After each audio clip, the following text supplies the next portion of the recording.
मराठा आरक्षणासाठी मनोज जरांगे पाटील यांच्या उपोषणाचा आजचा दुसरा दिवस आहे आणि अखेर 24 तासानंतर पहिल्यांदाच सरकारसोबत चर्चा झाली। पण चर्चेसाठी आलेल्या समितीलाच जरांगे पाटलांनी सुनावलेलं आहे। नेमकं काय घडलं या चर्चेमध्ये बघणार आहोत या रिपोर्टमधून। शिंदे समिती आणि जरांगेंमध्ये काय चर्चा?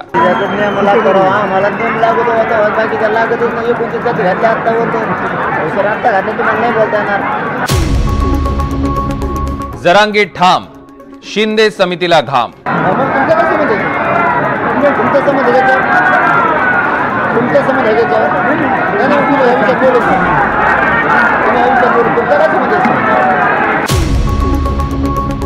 अखेर 24 तासानंतर सरकार आणि जरांगेंमध्ये चर्चेचं पहिलं पाऊल पडलंय। कुणबी नोंदी शोधण्यासाठी 13 महिन्यांपूर्वी नेमलेली माजी न्यायमूर्ती संदीप शिंदे यांच्या समितीनं मनोज जरांगे पाटलांची भेट घेतली। मनोज जरांगे पाटील यांच्यासोबत आतापर्यंत मिळालेल्या नोंदींबाबत जिल्हावार चर्चा केली आणि आंदोलन मागे घेण्याची विनंती केली। पण जरांगे मात्र अंमलबजावणीशिवाय माघार नाही असं म्हणत ठाम राहिले। नोटिफिकेशनच्या कायदेशीर प्रक्रियेला 6 महिने लागतील। वंशावळबाबत आणखी माहिती गोळा करावी लागेल असं न्यायमूर्ती शिंदेंचं म्हणणं होतं। आता इतकी माहिती मिळाली, या आधारे मराठा म्हणजेच कुणबी असं जाहीर करावं आणि सरसकट आरक्षण द्यावं असं जरांगेंनी म्हटलं। त्यावर एखाद्या समाजाला कुणबी जाहीर करता येणार नाही, एखाद्या व्यक्तीला कुणबी प्रमाणपत्र देता येईल आणि मागासवर्ग आयोग मराठा वर्गाला कुणबी करू शकतो असं न्यायमूर्ती शिंदेंनी म्हटलं। त्यावर ओबीसींमध्ये 350 जाती कशा काय टाकल्या? मग तसंच आम्हाला देखील कुणबी जाहीर करून टाका, आता अंमलबजावणीच पाहिजे, हटणारच नाही असं जरांगेंनी म्हटलं। प्रक्रियेसाठी तरी वेळ लागेल असं न्यायमूर्ती शिंदेंनी म्हणताच आणखी 5 ते 7 दिवस सरकारकडे असल्याचं जरांगे म्हणाले आणि पुढच्या शनिवार रविवार पर्यंत निर्णय न झाल्यास पोरा बाळांसह धडकणार असा इशाराही जरांगेंनी दिला।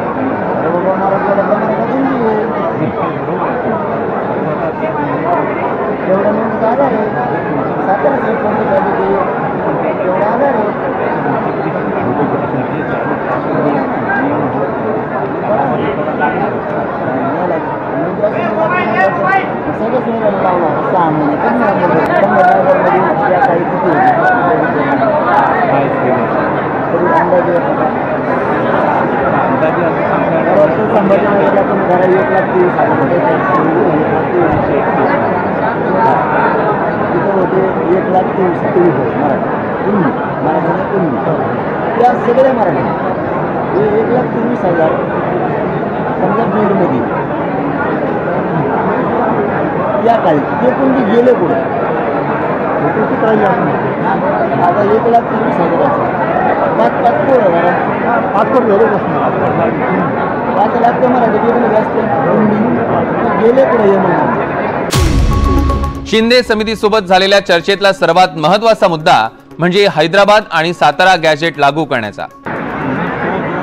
100 लोक कुणबी होते, त्याच्यासाठी काहीतरी पद्धत आम्हाला ठरवावी लागेल।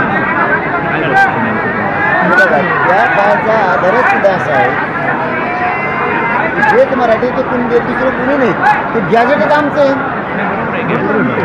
गॅजेटच आमचं, ते दुसऱ्याच आहे का? आड घुसू नका, तुम्ही काय करता, तुम्ही करता कन्फ्युजन सगळं बोलू, हे गॅजेटच मराठीसाठी कन्फ्युजन होईल। पुन्हा कोण ठरायचं काय करायचं म्हणलं म्हणजे झालं आडमोठेपणा, ते गॅजेटच आमचं, ते गॅजेटमध्ये असणारा मराठी हे कुणबी। शिंदे समितीनं वेळ देण्याची मागणी मनोज जरांगे पाटलांकडे केली। जरांगे पाटलांनी ही मागणी धुडकावली, पण यावेळी वापरलेल्या शब्दांवरून आता एक नवा वाद पेटलाय। बाकीच्या नियमाला करावं, आम्हाला नियम लागत होता, बाकीच्या लागतच नाही। 29 जाती घातल्या, आत्ता बोलतो सर, आत्ता घातलं तुम्हाला नाही बोलता येणार आणि आम्ही तुम्हाला नाराज होणार, आम्ही शिंदे समितीत खुशी हो, त्यामुळे आम्ही तुमच्या नाराज आम्ही तुम्हाला बोलत नाही। हे चाबरे सांगितलं तसं तुम्हाला करायला लागतं, काय इलाज आहे तुमचा? बाकीचं 10 व्हायला नाही, 12 नंतर 29 जाती घातला राहावं, इतके मराठी येडे आहेत म्हणून मराठी मुंबईला आले आणि शनिवार रविवारच्या आज जर झालं नाही तर एक मी मराठी लेकर बाळासाहेब घेर राहणार नाही फक्त शिंदे समिती इमानदारी सांगतो कारण 58 लाख म्हणजे तो विश्वास देत नाही. बघा हे शब्द शरद पवार या शब्दाचा अर्थ काय उद्धव ठाकरे त्या शब्दाचा अर्थ काय दात खिळी बसली का तुमची निषेध करणार आहेत की नाही शब्द हा वापरतो सार्वजनिक अपमान करतो सणासुदीच्या दिवसांमध्ये. 27 ऑगस्टला जरांगे पाटील अंतरवालीहून मुंबईच्या दिशेने रवाना झाले. त्यानंतर तब्बल 4 दिवसांनी म्हणजे 30 ऑगस्टला चर्चेच्या दृष्टीनं पहिलं पाऊल पडलं. पण सरकारचे प्रतिनिधी येण्याऐवजी शिंदे समितीला पाठवलं. यावरही जरांगे पाटलांनी आक्षेप घेतलाय. शिंदे समितीत पुन्हा काही शिंदे समितीनं गोरगरिबात एक नाव कमी 58 लाख नोंदी दिल्या म्हणजे 3 कोटी मराठी आरक्षण घातल्यामुळं शिंदे समितीने त्यांना नाव कमी नाही मराठी त्यांना माझ्या बोलत नाही म्हणून त्यांना पाहिजे याला फॉर्मला त्यांनी मिळाला काय तिने जरा नाव कमी झालं तिने मराठीचे म्हणत जिंकले तिने नोंदी शोधल्या प्रमाणपत्र दिले 3 कोटी पर्यंत मराठा आरक्षणात गेला. लोक शिंदे समितीला मानते शिंदे समिती अशी मधून घरगेतून जरी आली ना तरी आमचे पोर वाट करून देते. हे काय तोंडाचं झालं नाही. जरांगे पाटलांनी केलेल्या मागण्या आणि शिंदे समितीची चर्चा यातनं कोणताही तोडगा निघाला नाही. आता सरकार पुढचं काय पाऊल उचलणार आणि चर्चेचा गाडा पुढे सरकणार का हे पाहणं महत्त्वाचं ठरणार आहे. Bureau report, NDTV Marathi, Mumbai.